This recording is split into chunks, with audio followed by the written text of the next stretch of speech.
In this tutorial, we are going to be looking at a practical example in a biostatistics where we construct a frequency distribution table and calculate the various measures using the given class intervals and frequencies. We are simply going to walk through step by step filling in this table which you see on the screen with the class intervals, frequencies, cumulative frequencies, lower class boundaries, midpoints, deviations from the mean and the square deviations. By the end of this video, I assure you we are simply going to have a clear understanding of how to organize and analyze data in biostatistics, equipping you with special skills in interpreting and drawing inside of the real-world data set. Let's assume you're given this kind of problem and you are asked to fill in all the remaining spaces which we have. The only thing we are given is the class intervals and the frequency. Notice that this X simply stands for midpoint, and this is f of X, and the CF simply stands for cumulative frequency. LCB is lower class bottom, and here we have X minus X bar, and X bar simply stands for mean. Alright, let's see if we can write it down together. As I mentioned, we said F simply stands for the frequency, and here we have F frequency, X is the midpoint. And here we have f of X, which simply means we are going to multiply f by X, or you can just write it differently by writing f multiplied by X. All the values of the frequency, we are going to be multiplying it one by one by the values of the midpoint. In this case, next one we have is the LCF. CF, which is the cumulative frequency. CF is cumulative frequency. And next thing, LCB, which is the lower class bottom. And the only thing we have next is the X bar, and this simply stands for mean. So, and I'm sure the last one you are familiar with the square root. The only thing we need to do when we find our mean, the next thing is to square it out, and that is all. So if you notice on this table, the first thing we have to find is the midpoint. When we say the midpoint is simply the average of lower and the upper, we are simply divided by 2. In this case, we are given the ranges between, the first one is 10 to 14, the second one is 15 to 19. Let's take the first one. Let's say we want to find the midpoint, which is the X, which is unknown. For you to find the midpoint, it's simply going to be 10. Remember, this is not negative in between.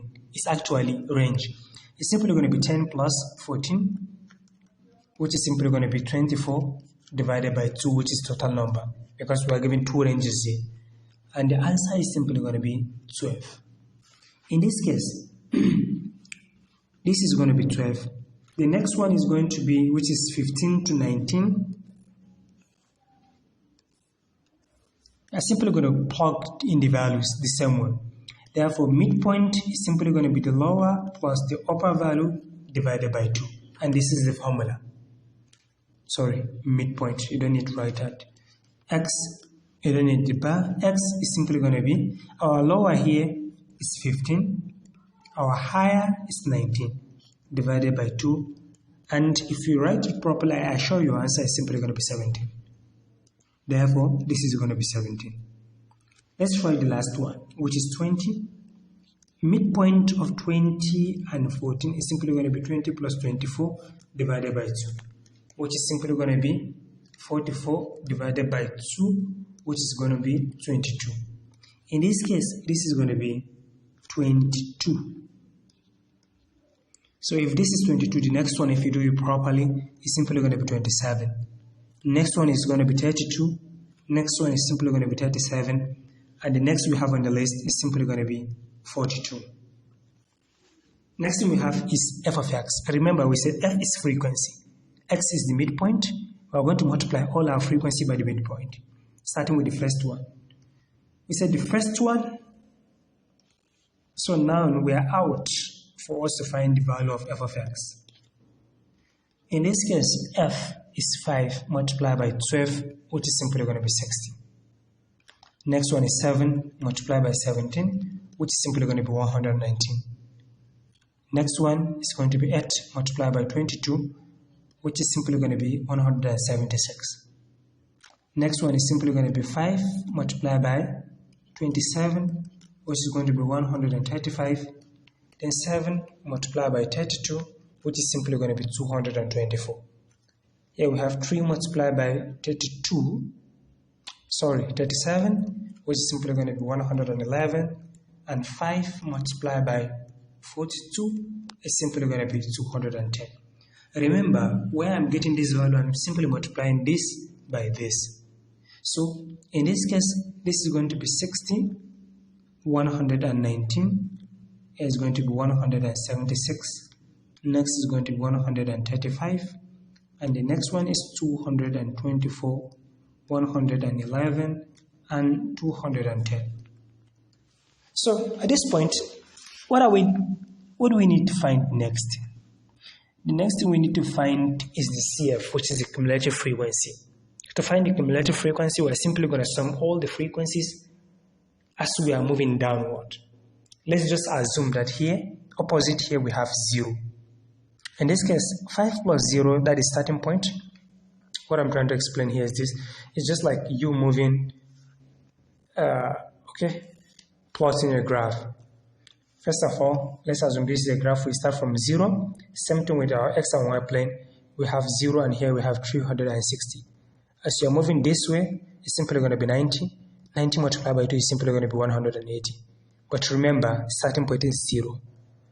Same thing with the cumulative frequency. We're simply going to be using the frequency and cumulative. 5 plus 0 is simply going to be 5. If it is multiplication, it's simply going to be 0. Anything multiplied by 0 is 0. But this is addition. Anything plus 0 is going to be that number. So, next thing we have on the list, we said we are going to be adding as we are moving downward. The only thing we are left with is what is the 7. Let me show you the simple method. Next is going to be this way, next is going to be this way. Meaning that we are going to add 7 and 5, which will give us the value in here. 7 plus 5 is simply going to be 12. If 7 plus 5 is 12, our next answer here is simply going to be 12. So next thing we're going to do is to add 8 plus 12. F plus 12 is simply going to be 20.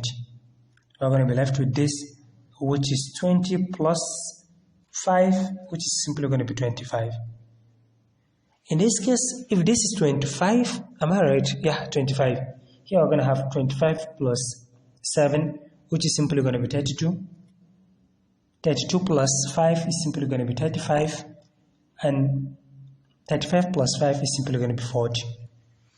So the next thing we need to find is the LCB. LCB we say is what? Lower class bottom. In this case, this is the class intervals. We have the first one is 10 and 14. Which one of them is smaller? Which one of them have a smaller value? That's what I'm asking. So if you noticed, here we have 10 to 14. The smallest value is 10. Therefore, the lower class bottom here is simply going to be 10. Between 15 and 19, we know that 15 is the smaller, it's simply going to be 15. 20 to 24, the smaller is simply going to be 20. 25 to 29 is 25. 30 to 35 is 30. 35 to 39 is 35. 40 to 44 is simply going to be 40. In this case, the next thing we need to find is x minus x bar. And we said this x bar simply means mean, and we don't know the value of our mean. So, but before then, I need you to understand that that is what we call summation. This summation is simply means addition of everything. If we are to sum everything at this point, if this is f, if we are to sum everything, this is simply going to be summation of f. And when we sum everything here, our answer is 40. Here we're going to have the summation of x, and at this point we're going to have the summation of f of x. Whatever we have, then we put the value here. But if you sum everything here, 60 plus 119 plus 176 plus this, up to 210, your final answer is going to be 1035. So the next thing we need to find is our mean, because we don't know the value of our mean, but we know the value of our midpoint. We are going to be subtracting our mean from our midpoint. How can we solve this problem? Or which formula are we going to be using? Notice that for us to find our mean, first of all, or the next table which we are asked to find is what? Is x minus x bar. We need to know the value of x bar. In this case, the x bar, which is the mean, is simply going to be the summation of bracket of x multiplied by x of f divided by the summation of f. And remember, the summation of f here is this. The summation of f is given to be 40. What about the summation of function f of x? The summation of function f of x, because x multiplied by f is the same as f multiplied by x or vice versa. So it's simply going to be 1035. But if you want to show the workout, this is simply going to be 5 multiplied by 12. We are going to plus that by 7 multiplied by 17 plus 22 multiplied by 8 plus 27 multiplied by 5. We are going to plus that by 32 multiplied by 7 plus 37 multiplied by 3. We are going to plus that by 42 multiplied by 5 divided by 40, because summation of f of x is simply going to be 40. This is what? Summation of f. In this case, if you multiply and plus everything from the numerator, because here we have the numerator and we have the denominator, therefore our mean at this point is simply going to be 1035 divided by 40. If you divide everything, your final answer is simply going to be 25.87. What do we do next at this point? So in this case, what is your mean? It's simply going to be 12. You're going to minus, because this is going to be very important. You have to keep it down. This is your mean this time around. So the value of our mean is 25.87. So x is 12. We are going to minus our mean, which is 25.87. And if you punch it properly in your calculator, I assure you, your answer here is simply going to be negative. Negative what? 13.87.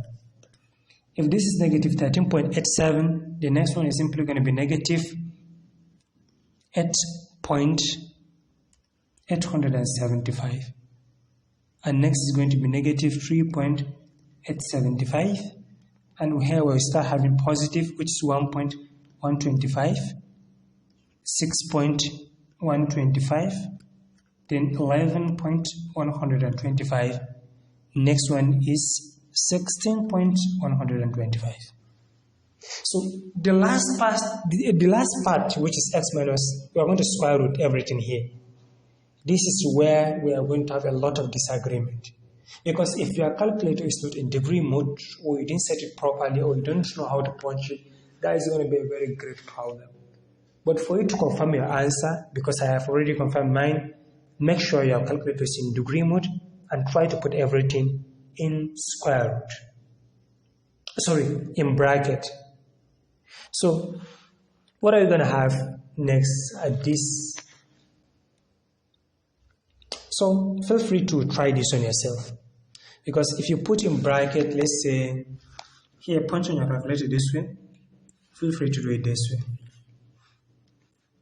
You can set bracket of negative 13.85 to the power of 2. Then you find your final answer.